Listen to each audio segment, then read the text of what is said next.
अस्सलाम वालेकुम। कहानी को आखिर तक पूरा सुनिएगा और अगर आप चैनल पर नए हैं तो सब्सक्राइब ज़रूर कीजिएगा। चाचा कमाल हाथ में चाय का कप पकड़े हुए समीर के ऑफिस में दाखिल हुआ। ये लो साहब जी आपकी चाय। समीर ने चाचा की तरफ देखा। चाचा बैठ जाए। चाचा कुर्सी पे बैठ गए। समीर ने बोला, चाचा जी आप तो जानते हैं 1 साल से कोरोना की वबा फैली हुई है। मेरा बिजनेस ना होने के बराबर है। अब मैं ज़्यादा लोगों को तनख्वाह नहीं दे सकता, बस चंद ज़रूरत के लोग रखूँगा, बाकी सबको फारिग कर दूँगा।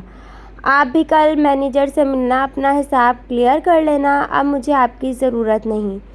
चाचा हसरत भरी निगाहों से समीर की तरफ देखने लगे। चाचा के चेहरे पर परेशानी छा गई। चाचा ने चाय का कप उठाया, कांपती आवाज़ में बोले, अच्छा साहब जी, अल्लाह आपकी मुश्किलात आसान फरमाए। हमारा अल्लाह मालिक है। समीर के ऑफिस में चाचा कमाल सफाई वगैरह किया करते थे, चाय वगैरह बनाते थे, लेकिन अब नौकरी से निकाल दिया। समीर खुद बहुत परेशान था। कोरोना की वजह से कारोबार बिल्कुल ख़त्म सा हो चुका था। अपनी जगह वो भी सच्चा था, लेकिन क्या कर सकता था।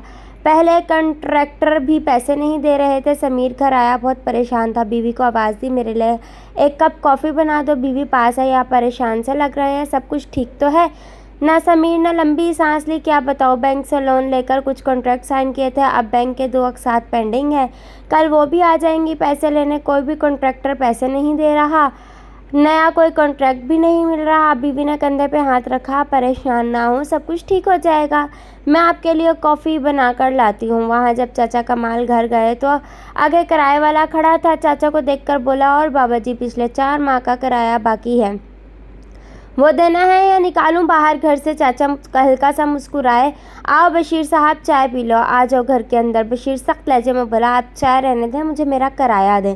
चाचा ने आहिस्ता से बोला, कल दे दूंगा, कल शाम को आ जाना। जब चाचा घर गए तो बूढ़ी बीवी खांस रही थी।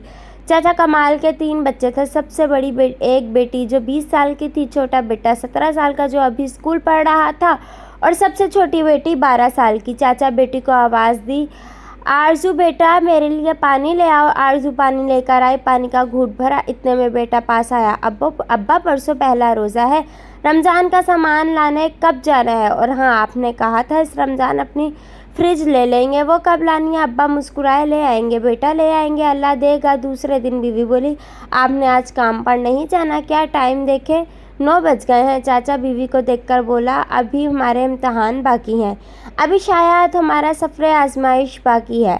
साहब ने मुझे नौकरी से निकाल दिया, कहते हैं अब ज़रूरत नहीं है। बूढ़ी बीवी का सर ही चकरा गया। बीवी पास बैठी और बोली, रमज़ान शुरू हो रहा है, कल पहला रोज़ा है, बच्चे रमज़ान का सामान लाने की बात कर रहे थे, और अब हमारे लिए एक और इम्तहान, कब हमारे खुशहाल दिन आएंगे। चाचा उदासी में बोले, अल्लाह वारी से परेशान न हो। दूसरी तरफ बाज़ारों में लोगों का हजूम था। लोग सहरी और अफ्तारी का सामान खरीद रहे थे। सेब, केला, तरबूज, रूह अफ़ज़ा वगैरह लोग लिए जा रहे थे। चाचा का छोटा बेटा अपने दोस्त के साथ बाज़ार गया था। उसके दोस्त ने भी सामान लेना था। वह हसरत भरी निगाहों से लोगों को देख रहा था। लोग कितना सामान लेकर जा रहे हैं, मैं भी अब्बा को जाकर कहता हूँ हम भी रमज़ान के लिए सामान ले जाएं। इधर चाचा ऑफिस से जो भी हिसाब मिला था वो सारे पैसे लेकर मालिक मकान को दे दिए। अब जेब फिर से खाली हो गई। परेशानी का आलम था। जानता था बच्चे बाज़ार जाने का कहेंगे, बच्चों का सामना कैसे करूँगा। हिम्मत की, घर चले गए। बेटा देखकर बोला, अब्बा चलो हम भी रोज़े के लिए कुछ ख़रीद आते हैं। चाचा ने आंसू पलकों के पीछे छुपा लिए। आहिस्ता से बोले, बेटा मुझे परसों तनख्वाह मिल जानी है, फिर जाकर ले आएंगे। बेटे ने अफसुर्दगी में बोला, अब्बू वो हमारे हमसाए का बेटा है ना, गफ़ार मेरा दोस्त, मैं उसके साथ गया था, वो पूरे 5,000 का सामान लेकर आया है। अब्बा चुप हो गए। आज पहला रोज़ा था। सहरी में खाने के लिए क्या था, वही रात का बना हुआ खाना। चाय बनाने के लिए ना दूध था, ना खाने के लिए दही। रात की बची हुई सब्ज़ी गर्म की। सब ने सहरी की इबादत करने लगे। अफ्तारी का वक्त था। बड़ी बेटी ने दाल चावल बनाई। छोटी बहन को बोला, जा हम चाय के घर से बर्फ़ मांग ला। छोटी बहन ने एक घर का दरवाज़ा खटखटाया। एक औरत ने दरवाज़ा खोला। हाँ क्या है आंटी, थोड़ी सी बर्फ़ देना। वो औरत मुंह बनाकर बोली, कोई नहीं है बर्फ़, हर रमज़ान तुम लोग आ जाते हो, हमने ठेका लिया हुआ है तुम लोगों का क्या। छोटी खामोश हो गई और वापस हुई। वो औरत बोली, रुक जा, आज ले जा, कल से ना आना। बर्फ़ ला कर दी। आपी को आपी से कहने लगी, आपी आंटी ने इतनी बातें की हैं, मैंने کل نہیں جانا ان سے برف مانگنے۔ آپ ہی خاموش ہو گئی۔ سب افطاری کے لیے بیٹھ گئے۔ سادہ پانی، چند کھجوریں دسترخوان پہ تھیں۔ اذان ہوئی، افطاری کرنے لگے۔ چھوٹی بیٹی بولی، ابا میں جن کے گھر میں برف لینے گئی تھی نا، وہ سیب والا جوس بنا رہے تھے۔ انہوں نے اتنا زیادہ فروٹ کاٹا ہوا تھا، ابا ہم کو بھی لا کر دو نا۔ چاچا نے سر پہ ہاتھ پھیرا، میری بچی اللہ دے گا ہم کو۔ بیٹا کہنے لگا، ابا میں کل سے مسجد میں افطاری کروں گا، وہاں لوگ بہت سارا سامان دیتے ہیں۔ ماں آہستہ سے بولی، کوئی ضرورت نہیں، گھر ہی رہو۔ ایسے ہی 10 دن روزے گزر گئے۔ بچے ہر روز پکوڑے، سموسے یا پھل فروٹ کا کہتے، ابا ہر روز ٹال دیتے۔ بیٹے نے ضد کرنے لگا، ابا ہر روز گرم پانی سے افطاری کرتے ہیں، کچھ بھی نہیں ہے گھر میں، ہم کو آج سیب اور کیلے لا کر دو۔ چاچا مسکرانے لگے، اچھا میں جاتا ہوں، بازار لے کر آتا ہوں۔ چاچا بازار گئے، اس کے پاس صرف 30 روپے تھے۔ ایک پھل والے سے پوچھا، یہ سیب کتنے کے کلو ہیں؟ اس نے بتایا کہ یہ 300 کے اور یہ 350 کے۔ ہر چیز کا ریٹ آسمان کو چھو رہا تھا۔ چاچا خاموش ہو گئے، پھر بولے، یہ لو 30 روپے، اس کے جتنے سیب آتے ہیں مجھے دے دو۔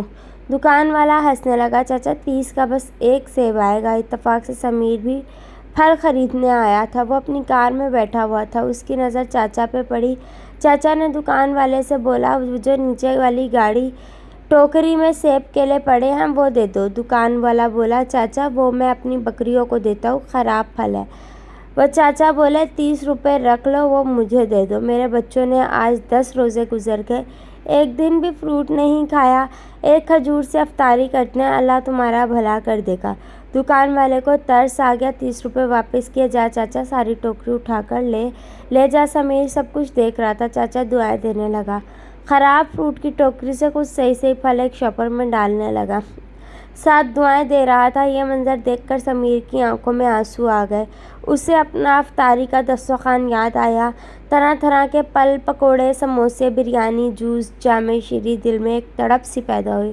چاچا پیدل تیز تیز قدموں سے چلتے جا رہا تھا۔ افطاری کا وقت قریب تھا۔ سمیر بھی کار لیے پیچھے پیچھے جانے لگا۔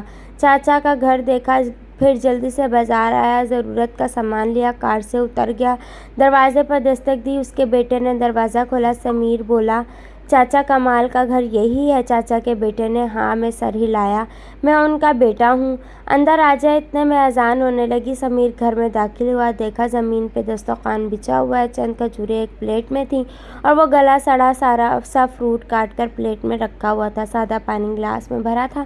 کار سے پھل فروٹ نکالا، ان کو دیا، پکوڑے سموسے بھی دیا۔ چاچا کی آنکھوں میں آنسو آ گئے، سب کے چہرے پہ ایک مسکراہٹ سی چھا گئی۔ سمیر ان کے ساتھ بیٹھ کر افطاری کی۔ چاچا کی طرف دیکھ کر بولا، چاچا آپ کل سے آفس آ جانا، اور ہاں ہر روز افطاری کا سامان آپ کے گھر پہنچ جائے گا۔ چاچا ہزاروں دعائیں دینے لگے۔ سمیر گھر جا رہا تھا، آج دل کو ایک عجیب سا سکون محسوس ہو رہا تھا۔ گھر گیا، بیوی سے کہنے لگا، کل سے صرف افطاری کا سامان، صرف ضرورت کا کاٹنا۔ افطاری ایک کھجور سے بھی کی جا سکتی ہے، لیکن بہت سے ایسے لوگ ہیں جن کو ایک کھجور بھی میسر نہیں۔ کل سے کچھ فروٹ چاچا کمال کے گھر بھیج دیا کرنا۔ اتنے میں فون کی گھنٹی بجی۔ سمیر نے فون اٹھایا، کمپنی کا مینیجر بات کر رہا ہوں سر، آپ کے اکاؤنٹ میں 20 لاکھ روپے ٹرانسفر کر دیے گئے ہیں، باقی کے پیسے آپ کو عید تک مل جائیں گے۔ سمیر آسمان کی طرف دیکھنے لگا، ایک سکون اس کے چہرے پر چھلک رہا تھا۔ حضرت عبداللہ بن عمر رضی اللہ عنہ سے روایت ہے کہ نبی اکرم صلی اللہ علیہ وآلہ وسلم نے فرمایا، رحم کرنے والوں پر رحمان رحم فرماتا ہے، تم زمین والوں پر رحم کرو تو آسمان والا تم پر رحم کرے گا۔ چھوٹی سی نیکی نے کتنا کچھ بدل دیا۔ چاچا کمال کے گھر مسکراہٹیں خوشبو کی طرح مہکنے لگیں۔ سمیر کی کمپنی کو پیسے مل گئے۔ بے شک نیکی کا بدلہ نیکی کے سوا کچھ بھی نہیں ہوتا۔ اللہ حافظ۔